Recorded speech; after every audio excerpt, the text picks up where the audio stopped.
Good day mga kalaki. Today is another day and another video and another money po mga kalaki.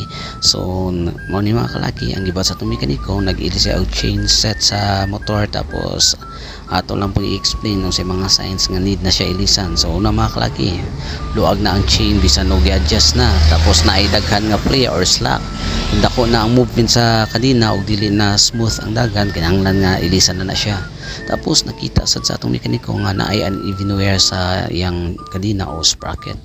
Kung ang mga nipot sa sprocket nipis na o naay pagka pointed murag sungay, so daot na siya. Naay mga tingog nga dili normal o like rattling or grinding sound kung saba na ang chain or murag nagkagot basin naguba na ang rollers or sprockets. So nag-uneven ang rotation sa ligid mga kalaki.